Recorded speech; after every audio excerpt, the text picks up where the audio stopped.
Hi, welcome to Turnout Tune In. I'm Romy Cars Rappaport. And I'm Zipporah Cars, and today we have the fortune of having with us Margaret Mullin, who is a soloist with Pacific Northwest Ballet. She's also a dear friend of mine. Maggie, we've known each other for a few years now. So I'm just so happy we know each other pretty well. We've talked about a lot of subjects together.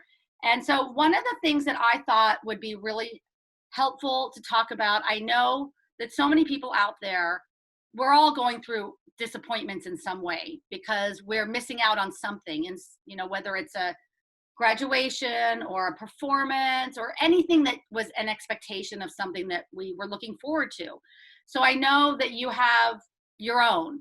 So I'd love if you can share with us, first of all, if you can introduce yourself, tell us a little bit more about you, and then let's go into the subject of your disappointment and how it feels to you, how you're coming to terms with it, and maybe some useful things to share about how you've come to deal with it yourself. Mm-hmm. So we met in my hometown of Tucson, Arizona, oddly enough, such a random place for us to have met Right. in this big ballet world, but you were working with Ballet Tucson, Right. and I was at home recovering from hip surgery Correct. and became my soul sister and shoulder to cry on very quickly. So thank you for that. Mental health is very important to me, and I feel like you have given me a lot of great tips on developing that for myself over time, and I'm very grateful for that. I have a couple of side things that I do. I host a dance podcast called Beyond the Bar, and we have new episodes coming out very soon, including a couple with you, and probably soon after a couple more, and, which I'm very excited that you're finally going to be on the show. And I also have a documentary film that I've been working on for almost 7 years now, called No Dominion, the Ian Horvath story. And we have a trailer online, are hoping to release a 40-minute cut sometime in the nearer future. Fingers crossed, we're working on that now, and working on an 83-minute version of it as well. So I keep busy. And I will say also my other side thing I do, which is not a job, but something I really enjoy, is I have been in an entrepreneur course, mastermind course, for almost a year now. Through December, I'll be taking that course, and it's something I'm very passionate about. I really want to become an artistic director at some point in my life. So working on building those business skills and leadership skills. So digging into that. And I will say that's something that's been extremely helpful for me during this time, is having an outlet outside of ballet. I've always been really passionate about having a balanced life. I have a lot of friends that are dancers. My husband is not a dancer. I spend time with people that appreciate what I do but don't do it, which is lovely, to have different perspectives on life. And especially with this mastermind course that I'm in, it's really wonderful to be engaging with women that are actually all over the world, really working their hardest to find ways to pivot and make their businesses work in different ways and engage with people in a different way than they had to before. So it's really made me think about what my potential future steps might be, especially in light of this upheaval that we're in. The climate of ballet is changing. We're all under lockdown from performances. I missed, or am missing, I'm in the process of missing my final performances with Pacific Northwest Ballet, which has been difficult. I was with the company for 12 years. I was a professional division student for a year before that. So I've technically been with P&B for 13 years.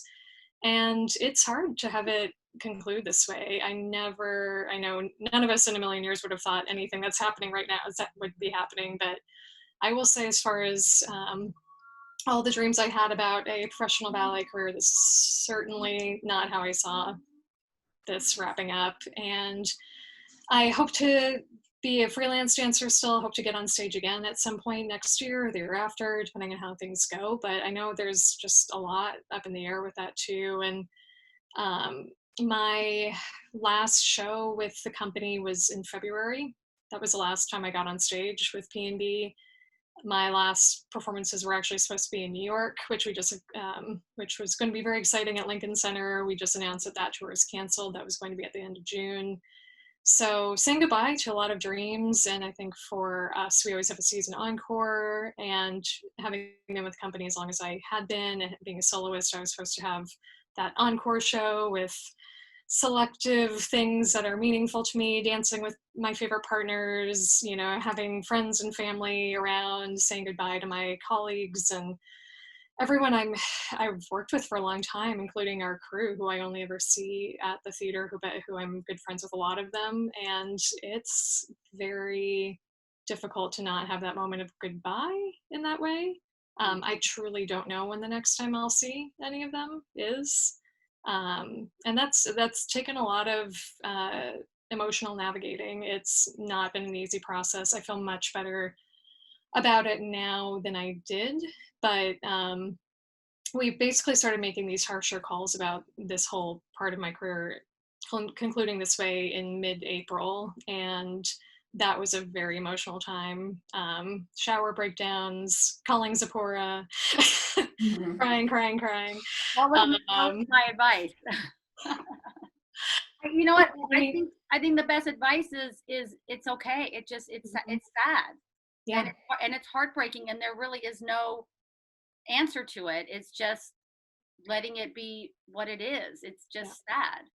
Yeah, that's absolutely right. And I think you were very helpful in that. My friend Josh Spell, who is a mental health professional now, former ballet dancer, who I used to dance with at PMB back in the day, he has been very helpful in that way too. We've done a couple podcast episodes with him, but I always learn a lot from him about all or nothing thinking with dancers. We're very black and white in the way that we process things, and it's hard to have any kind of gray area happen generally. And to be in this position, being out of the studio, having so much uncertainty, that does not sit well with anybody. And dancers are a little type A in that kind of experience. So it's, I think, particularly hard for us to accept this situation and also to not be afraid of feeling sad. Like I said, it's okay to be sad and you have to let yourself feel it or you'll never get over it. And I think that's something I've learned a lot in this is the more I've given myself permission to have those moments where I feel really, I feel grief, I feel loss, I feel a lack of hope at times. And the moments that I actually just allow myself to have those feelings and process through it, the better I end up, in a few days. It's a process and it's a roller coaster, it goes up and down, but it's hard. It's tempting to run from the bad feelings. You feel the overwhelming sadness happening and you want to immediately distract yourself or run away from that. And I've had to check in with myself a lot where I feel that burning, I feel the escape kind of thing happening, like run away from this. And to just sit with it is hard. It's hard to just feel like, no, you can't run from this. You feel this way. This is real that you feel this way. And it's okay that you do. And you're going to have to sit with these feelings for a minute and Right. let them happen, Right. which I think that's a big challenge for a lot of people is to just face that head on. But the more I've done it, the more resilient I've been feeling. And not every day is a good day, but we're getting there. And you've also still taken your classes. I know you've taken my classes. You still Mhm. show up and take despite what you're feeling.